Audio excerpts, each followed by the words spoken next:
Hello students, this is Gagandeep Wadhawan from आम आदमी academy on YouTube. तो बेटा लास्ट वीडियोस में मैंने डिफरेंशिएशन, इंटीग्रेशन और फिजिक्स में डिफरेंशिएशन कैसे यूज करते हैं इसके बारे में डिस्कस किया था। आज के जो लेक्चर में कैलकुलस मेथड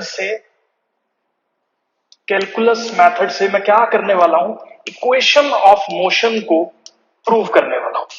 कैलकुलस मेथड से इक्वेशन ऑफ मोशन कैसे प्रूव करनी है, ये स्कूल्स के अंदर बहुत फेवरेट क्वेश्चन होता है यूजुअली टीचर्स का। तो पहले एग्जाम्स जो भी होते हैं तो उनके अंदर ये पूछ लेते हैं, जो भी काइनेमेटिक्स के एग्जाम्स वगैरह रहते हैं। तो बेटा देखो, सबसे पहले आप ना ये समझो डी बाई डी टी क्या होता है। पहले इसका मतलब होता है फिजिक्स में रेट ऑफ चेंज ऑफ। तो d by d t is rate of change of, तो acceleration is rate of change of velocity. देखो इसको रीड कैसे कर रहा हूं मैं, ए को मैं लिख सकता हूं D by d T V का, तो this is rate of change of velocity. उसको हम लोग क्या बोल देते हैं, एक्सेलरेशन जो है वो बोल देते हैं। तो यहां से देखो बेटा क्रॉस मल्टीप्लाई करो, इसकी वैल्यू ए डी टी के बराबर होगी। तो यहां से मैं dt को इधर ले गया, मतलब यहां से देख लो आप, यहां से मैं dt को इधर ले गया, a के साथ जो है वो मैंने मल्टीप्लाई कर दिया। ठीक है, अब इसको इंटीग्रेट करते हैं। आई होप इंटीग्रेशन का थोड़ा सा कॉन्सेप्ट आपको याद होगा। तो इसको इंटीग्रेट करने के लिए बेटा जी मैं इसको लिख सकता हूं v की power 0 dv that is equal to a times integration dt। बहुत इंपॉर्टेंट चीज, मैंने a बाहर कैसे ले लिया, एक्सेलरेशन जो है वो बाहर कैसे ले ली। तो आप ना एक बात अपने दिमाग में बिठा लो, जितनी भी इक्वेशन ऑफ मोशन है न्यूटन की, उन सारी इक्वेशन ऑफ मोशंस में हम लोग एक्सेलरेशन की वैल्यू जो है वो क्या लेके चलते हैं, कांस्टेंट लेके चलते हैं। जैसे फॉर एग्जांपल ये चौक है, मैं इसको ड्रॉप कर रहा हूं, नीचे पकड़ लिया, तो होगा क्या, देखो ग्रेविटी लग रही है 9.8 मीटर पर सेकंड स्क्वायर की जो है, इसके ऊपर एक्सेलरेशन की वैल्यू रहेगी। तो यहाँ पे एक्सेलरेशन हम लोग कांस्टेंट मान के चलते हैं, इसीलिए मैंने ए की वैल्यू जो है वो यहां से बाहर ली।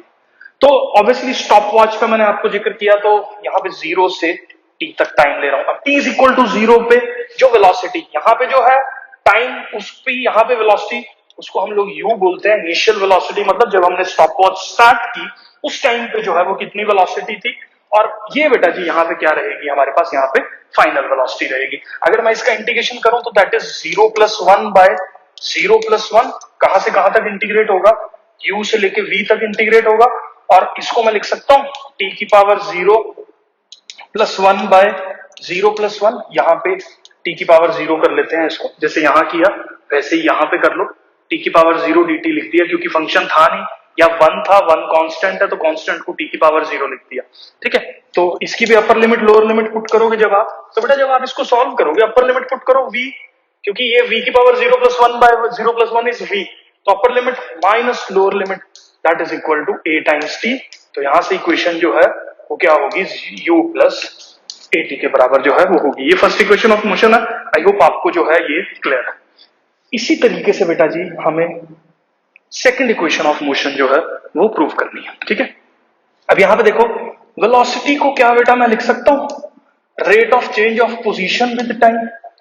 ये बार बार देखो मैं इस चीज का जिक्र कर रहा हूं, D by d t is rate of change of velocity is rate of change of position.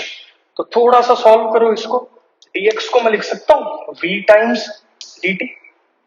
अब बेटा ये जो v की वैल्यू मैंने यहां पे निकाली फर्स्ट इक्वेशन में, वो इस जगह पे पुट कर रहा हूं मैं।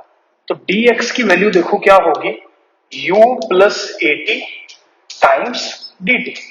अब इसके बाद इंटीग्रेशन कर दो इसका, यहां पे जब हम इंटीग्रेट करेंगे तो देखो इसको x की पावर 0 dx लिख दिया, integration that is equal to, अब इसको क्या करें, इसको लिख दो u dt plus at dt का इंटीग्रेशन, क्योंकि इंटीग्रेशन की बेसिक प्रॉपर्टी है बेटा, समेशंस और सब्ट्रैक्शंस के साइन पे इंटीग्रेशन जो है वो क्या कर जाती है, हम लोगों के पास स्प्लिट कर जाती है। ठीक है, तो मैंने इसीलिए यहां पे जो है u dt लिख दिया, ये dt के साथ मल्टीप्लाई होगा। ऐसे ही at dt था तो यहाँ पे at dt जो है वो लिख दिया, उसका इंटीग्रेशन जो है वो कर दिया। अब इसका इनिशियली मैं ले रहा हूं 0 ले लो या इसको x0 ले लो, कोई भी पोजीशन हम लोगों ने मान ली, और फाइनल पोजीशन इसकी x मान लेता हूं। यहाँ पे 0 से t ले लेता हूं टाइम को, जो टाइम यहां लिया है, क्योंकि सेम dt से ही हमें इंटीग्रेट करना है, तो यहाँ पे सेम टाइम dt ले रहा हूं। ये देखो 0 0 पे जो पोजीशन मैंने बॉडी की जो है वो x0 के बराबर मान ली। अब यहां पे बेटा जी थोड़ी सी चीजें आपको ध्यान में रखनी है। वो क्या कि एक तो u कांस्टेंट है, ये क्या है हम लोगों के पास कांस्टेंट है, क्योंकि इनिशियल बॉडी की जो वेलोसिटी है वो कांस्टेंट रहेगी, वो टाइम के साथ वेरी नहीं कर सकती। मैंने जिस वेलोसिटी से स्टार्ट किया है एक एक्सेलरेटिंग मोशन को, वो चीज पूरे मोशन में कांस्टेंट रहेगी, क्योंकि उससे तो स्टार्ट किया, वो वेरी थोड़ी करेगी। ठीक है, ऐसी फॉर एग्जांपल मैंने आपको यहाँ पे बता ही दिया कि न्यूटन की जितनी भी इक्वेशंस ऑफ मोशन है वो कांस्टेंट एक्सेलरेशंस के लिए वैलिड है। तो इसलिए यहाँ पे a की वैल्यू को भी मैं क्या मान के चलूंगा बेटा, इसको भी मैं कांस्टेंट मान के चलूंगा। ठीक है, आई होप ये क्लियर है। उसके बाद देखो मैं अब यहाँ पे शायद सीधा लिख सकता हूं, आपको शायद ये पता लग गया है कि अपर limit minus lower limit put कर दो यहाँ पे। क्या, क्यों? क्योंकि इसका जो इंटीग्रेशन है x की पावर 0 का x होगा, x का upper limit minus lower limit मतलब x माइनस एक्स नॉट, ये हो गया। u कांस्टेंट था, इंटीग्रेशन dt 0 से t प्लस यहाँ पे एक्सेलरेशन कांस्टेंट थी t dt इंटीग्रेशन 0 से t। ठीक है, तो आगे देखो x minus x not that is equal to dt का इंटीग्रेशन t होगा, और t का upper limit minus lower limit put करोगे तो ये t माइनस 0 हो गया, प्लस a टाइम्स इसका इंटीग्रेशन होगा d स्क्वायर बाय 2, और इसकी अपर लिमिट लोअर लिमिट है 0 से t। जब आप इसको पूरा सॉल्व करोगे तो x minus x not is ut plus a t square by 2 upper limit minus lower limit 0, तो यहां पे x minus x not that is equal to u t plus half a t square. ठीक है, I hope ये जो है आपको clear है कि सेकंड इक्वेशन ऑफ मोशन जो है वो हम लोगों ने कैसे जो है वो प्रूव करी। बेटा आप ना एक चीज समझ लो, ये जो x माइनस एक्स नॉट है ना, this is basically the change in position. अब 9th क्लास में हम लोग इसको कभी डिस्टेंस बोल देते थे, कभी डिस्प्लेसमेंट बोल देते थे। This is actually a change in position. आप यही टर्म इस्तेमाल करो, क्योंकि डिस्टेंस और डिस्प्लेसमेंट में आप कंफ्यूज हो जाओगे, क्योंकि बहुत सारे अच्छे जेडब्ल्यू लेवल के न्यूमेरिकल्स या नीट लेवल के न्यूमेरिकल्स जो है उनमें कंफ्यूजन हो जाता है। तो आप इसको पोजीशन मान के चलो कि कितना पोजीशन में जो है वो चेंज हो रहा है। बाकी इसके बारे में मैं फिजिक्स के जब कॉन्सेप्ट्स करेंगे तो आपको बता दूंगा, मैंने थोड़ा सा आपको आइडिया दे दिया। बट अब ये इस साइड जो है मैं थर्ड इक्वेशन ऑफ मोशन जो है वो प्रूव करूंगा। थर्ड इक्वेशन ऑफ मोशन बेटा मैं ऐसे स्टार्ट कर रहा हूं, देखो acceleration is dv by dt। अब अगर इस dv बाय dt को बेटा मैं dx से मल्टीप्लाई कर दूं, dx से डिवाइड कर दूं, तो मैथमेटिकली ये चीज एकदम करेक्ट है। मैथमेटिकली इसमें कोई भी वेरिएशन जो है वो नहीं आने वाला। तो आप थोड़ा सा ध्यान दो, ये देखो क्या इसको ऐसे लिख सकते हैं, a it is equal to dx by dt multiplied by dv by dx। तो आगे देखो इस dx बाय dt को मैं क्या v लिख सकता हूं, क्यों? क्योंकि देख लो v is dx by dt, rate of change of position with time is velocity, तो ये वेलोसिटी लिख दिया इनटू में dv बाय dx। तो यहाँ पे dv बाय dx जो है वो कर दिया। अब क्या करो, क्रॉस मल्टीप्लाई करो, तो यहाँ पे क्रॉस मल्टीप्लाई करके देखो बेटा जी क्या आया मेरे पास, a dx it is equal to v dv। तो अब देखो क्या मैं ऐसे लिख सकता हूं, v dv it is equal to a dx, और मैं क्या कर रहा हूं यहाँ पे इंटीग्रेशन कर रहा हूं। अब इनिशियल वेलोसिटी है तो इनिशियल वेलोसिटी को हम लोग u ले लेते हैं, फाइनल वेलोसिटी को v ले लेते हैं, और यहाँ पे इनिशियल पोजीशन इसकी x नॉट ले लेते हैं, फाइनल पोजीशन इसकी x जो है वो ले लेते हैं।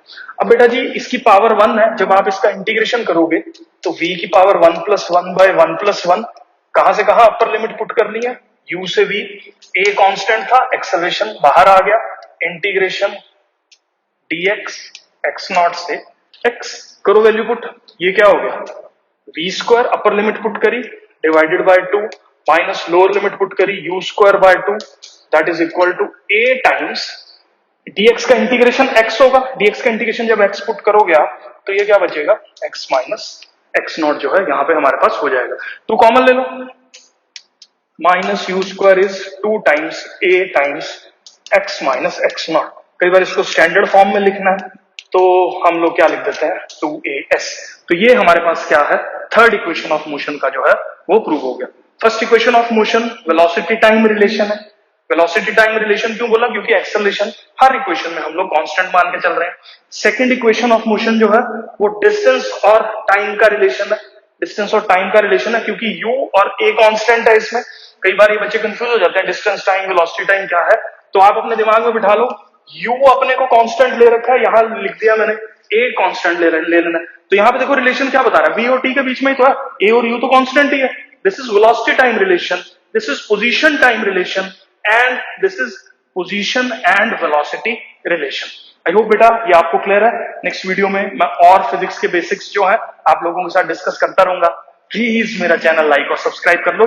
मिलते हैं नेक्स्ट वीडियो में। Thanks a lot.